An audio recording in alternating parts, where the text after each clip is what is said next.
Welcome back. Governors of the southeast states have reacted to the rumor making the rounds that they have secretly donated land for the Ruga settlement program of the federal government.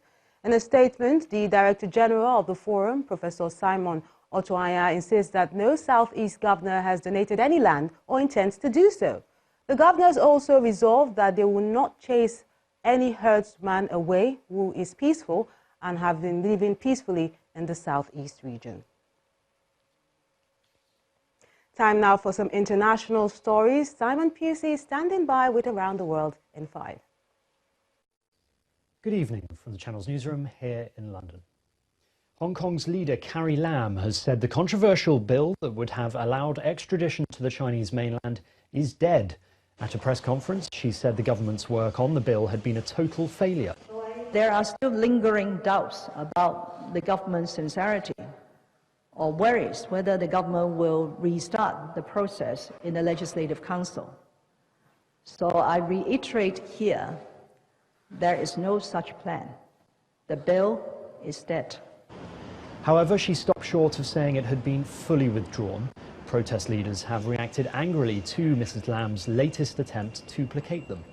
We urge her to step down, to pay her political price and penalty. She should step down instead of urging Hong Kong people to give her a second chance. We also suggest to her very much, we urge her to give our young a second chance as well. And she should stop this massive hunt down by the police on our young protesters.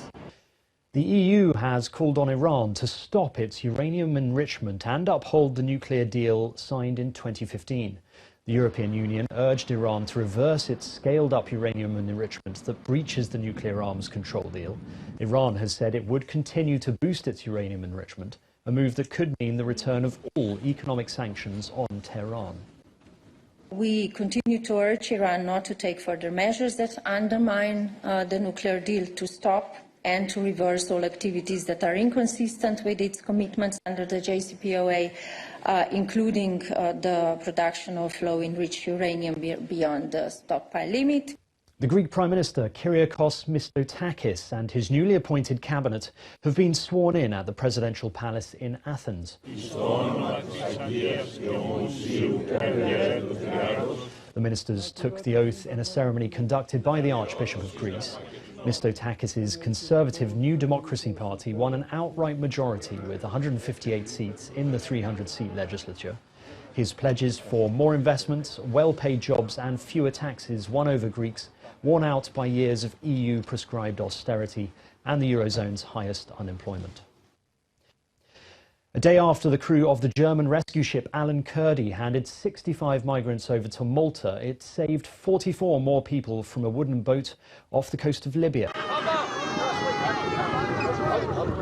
The company operating the ship said that among those rescued were 3 children aged between 15 months and 4 years, and that 4 women were also on board the boat, which had run out of fuel. Those rescued came from Syria, Libya, Pakistan, Bangladesh and Guinea.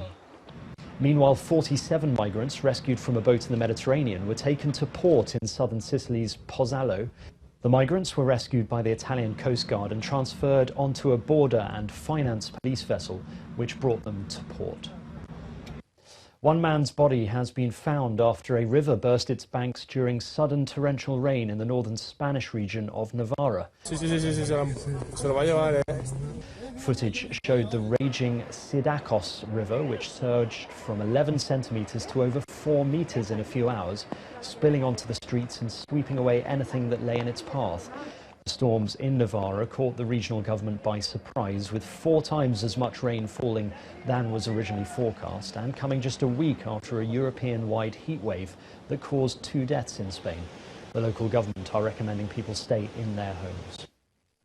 Here in the UK, Prime Minister Theresa May has reiterated her full support for the UK's ambassador to the US after Donald Trump said he would no longer work with him. The US president was responding after leaked emails revealed Sir Kim Darroch had called his administration inept. Number 10 called the leak unfortunate, but said Sir Kim was continuing to carry out his duties. And finally, dozens of daring soapbox racers braved a hill in London as crowds cheered them to the finish line if they were skilled enough to reach it. Though unlucky for the drivers, spectators were treated to some pretty theatrical wipeouts as cars were taken out by several obstacles on the downhill course banked with hay bales. The homemade soapbox cars featured all kinds of themes, from aeroplanes and spaceships to pineapples and carrots.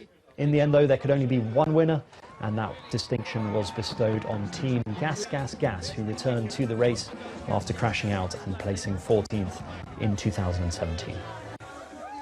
And that's your international news around the world in 5. Many thanks, Simon. On sports news, Ayotunde will be telling us who the Super Eagles will be taking on next. Many thanks, Melinda. Indeed, the Super Eagles will be taking on Bafana of South Africa in what promises to be an intense African Nations Cup quarter-final clash at the Cairo International Stadium tomorrow. The two teams are familiar opponents as South Africa and Nigeria were paired together in the qualifying series for Egypt 2019. A former world #1 Serena Williams has scored her 97th victory at the All England Club in style after taking down Alison Riske in the 3 close sets to return to the Wimbledon Final 4. Serena had dropped just one set en route to the quarterfinals as she outplayed seeded players Julia Gerges and Carlos Suarez Navarro, with only Slovak youngster Kaja Juvan taking her to 3 sets.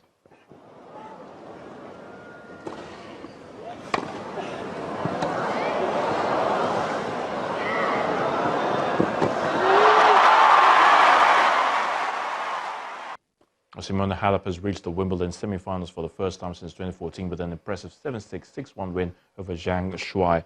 Halep fought back from 4-1 down in the opening set to level at 4-4 before the 27-year-old took her Chinese opponent Zhang to a tiebreak, which the Romanian won 7-4.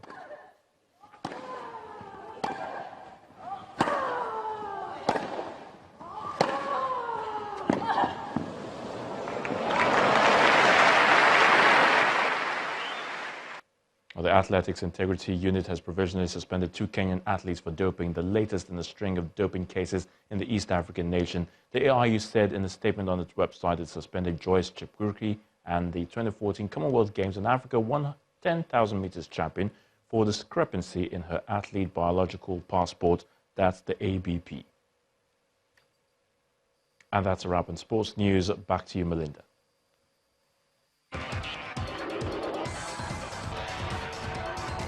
Thanks, Ayo. And the main news again. A protest by members of the Islamic movement in Nigeria at the National Assembly turned violent today after the group attempted to force their way into the premises. The police said 9 of their officers were injured, 2 of them allegedly shot by the protesters.